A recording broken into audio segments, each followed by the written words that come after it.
Halo semua, kami dari kelompok 9, kelas C mengantar kecerdasan buatan akan presentasikan hasil diskusi kelompok kami.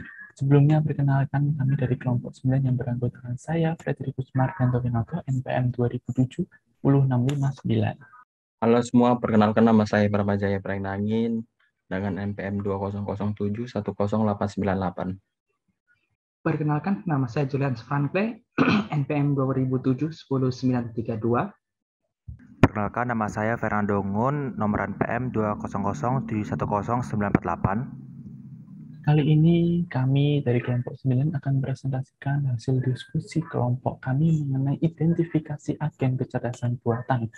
Kami mengambil materi tentang sensor otomatis, di mana di sini kami mengambil dua hal. Yang pertama adalah lampu otomatis, dan yang kedua ada keran otomatis. Sebelum masuk ke cara kerja, ada baiknya kita mengetahui sensor apa yang digunakan untuk lampu otomatis dan keran otomatis ini. Yang pertama, ada sensor PIR atau Passive Infrared Receiver, di mana sebuah sensor yang biasa digunakan untuk mendeteksi keberadaan manusia. Nah, cara kerja dari sensor PIR ini adalah dengan mengandalkan radiasi dari panas tubuh manusia, kemudian diubah menjadi tegangan. Nah, kemudian sensor yang kedua adalah sensor IR atau infrared, di mana sebuah sensor yang digunakan sebagai pendeteksi tubuh manusia. Lain hal dengan sensor PIR tadi, di mana sensor PIR itu mendeteksi keberadaan manusia, sedangkan sensor IR adalah mendeteksi tubuh manusia. Kemudian sensor yang ketiga ada sensor LDR atau Light Dependent Resistor. Nah, di mana sebuah sensor yang biasa digunakan sebagai pendeteksi dari intensitas cahaya. Nah, kemudian kita masuk ke cara kerja, di mana lampu otomatis dan keran otomatis ini bekerja. Kami dari kelompok 9 mengambil contoh penempatan di toilet. Untuk lampu otomatis, penempatan di toilet, cara kerjanya adalah manusia masuk ke dalam toilet, itu maka akan deteksi. Keberadaannya akan dideteksi oleh sensor dari PIR. Nah, kemudian karena terdeteksi, maka lampu akan menyala. Nah, setelah itu, seorang manusia akan keluar dari toilet, kemudian sensor PIR sudah tidak mendeteksi keberadaan manusia sehingga lampu akan dimatikan. Kemudian untuk keran otomatis, kami juga mengambil contoh untuk keran otomatis di toilet. Nah, yang pertama itu adalah masuk, di mana manusia akan mendekati wastafel atau mendekati keran dan kemudian akan menyodorkan tangannya. Nah, ketika menyodorkan tangannya itu, maka akan terdeteksi oleh sensor IR. Kemudian air akan keluar. Dan setelah itu, setelah selesai mencuci tangan, kemudian tangan akan dijauhkan kembali sehingga sensor IR tidak akan mendeteksi lagi dan air berhenti. Nah, setelah itu sebelum masuk menganalisa lebih dalam, mari kita mengetahui dulu apa itu agen cerdas. Agen cerdas merupakan program yang dapat diberi tugas dan dapat menyelesaikan tugasnya secara mandiri serta mempunyai intelijensi. Bisa pasti, namanya juga agen cerdas. Nah, dengan bantuan sistem agen cerdas, maka pekerjaan yang membutuhkan waktu lama menjadi lebih singkat. Dan agen cerdas dirancang untuk menyerupai pemikiran manusia, sehingga keunggulannya akan serupa atau menyerupai pemikiran manusia. Agen cerdas terdiri dari arsitektur ditambah dengan program. Oke, kali ini kita masuk ke task environment atau dalam AI itu disebut permasalahan lingkungan, di mana hal yang harus diperhatikan dalam merancang sebuah agen. Ada 4 hal yang harus diperhatikan untuk merancang sebuah agen kecerdasan buatan yang biasa disingkat PAGE, P-A-G-E. Yang pertama ada perceive, kedua action, ketiga goal, dan yang keempat environment. Nah, kita masuk yang pertama ada perceive. Perceive ini merupakan cara agen untuk menanggapi setiap rangsangan yang ada di sekitarnya. Timbul pertanyaan, apa saja yang jadi input dari si agen ini? Nah, untuk lampu otomatis dan keran otomatis, kami telah menganalisa ada 3 yang menjadi input dari si agen. Yang pertama adalah manusia, pasti, itu sudah pasti. Kemudian yang kedua ada gerakan, dan yang ketiga adalah lokasi, di mana penempatan agen ini berada. Nah, setelah itu yang kedua ada action, di mana memberikan tindakan yang tepat terhadap rangsangan. Nah, apa saja yang bisa dilakukan oleh si agen? Nah, di sini sudah pasti karena lampu otomatis dan keran otomatis, jadi yang bisa dilakukan oleh agen adalah menyalakan lampu untuk lampu otomatis dan membuka aliran air untuk keran otomatis. Sekaligus karena menyalakan sudah pasti mematikan. Jadi mematikan lampu dan menutup aliran air juga. Kemudian yang ketiga ada goal, di mana setiap tindakan harus sesuai dengan tujuan awal diciptakannya si agen tersebut. Apa sih tujuan awal dari si agen tersebut? Sudah pasti, karena lampu otomatis dan keran otomatis, maka tujuannya yang pertama adalah memberi penerangan. Kemudian yang kedua membersihkan. Nah, memberi penerangan untuk lampu otomatis dan membersihkan untuk keran otomatis. Sekaligus, karena kita menggunakan lampu otomatis, maka akan menghemat listrik. Dan yang kedua, ketika menggunakan keran otomatis, maka akan menghemat air juga. Kemudian yang keempat ada environment, di mana agen harus memperhatikan lingkungan, di mana agen tersebut ditempatkan. Nah, karena lampu otomatis dan keran otomatis ini bisa juga ditempatkan di selain toilet, maka harus juga dianalisa apa peran agen ini. Nah, kami menganalisa ada 3, yaitu indoor, toilet, dan manusia. Indoor, di mana lampu otomatis ini biasanya ditempatkan di indoor-indoor, dan juga keran otomatis bisa juga ditempatkan di indoor, walaupun bisa juga ditempatkan di outdoor.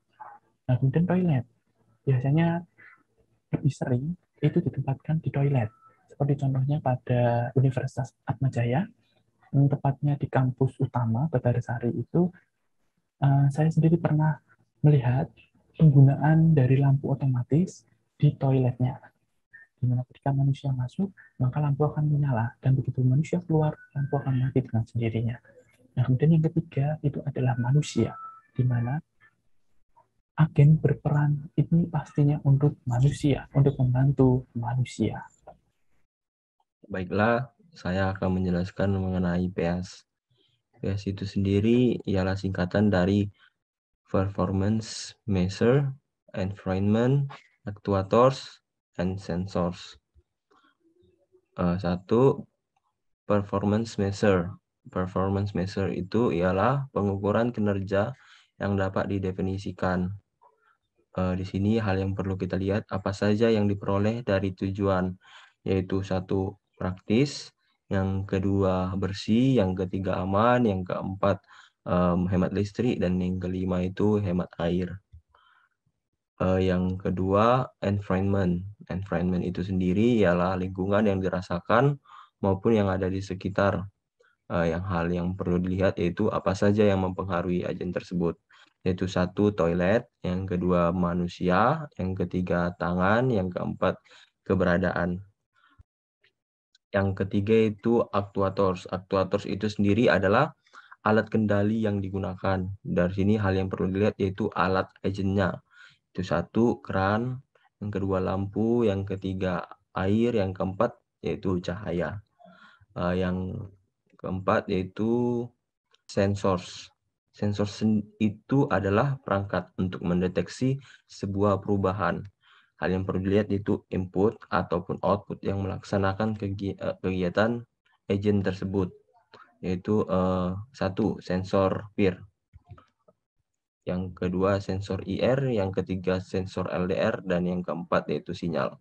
Sensor PIR yaitu Passive Infrared Receiver, sebuah sensor yang biasa digunakan untuk mendeteksi keberadaan manusia, dan sensor IR yaitu sebuah sensor yang digunakan sebagai pendeteksi tubuh manusia. Yang ketiga yaitu LDR, yaitu Light Dependent Resistor, yaitu sebuah sensor yang biasa digunakan sebagai pendeteksi intensitas cahaya.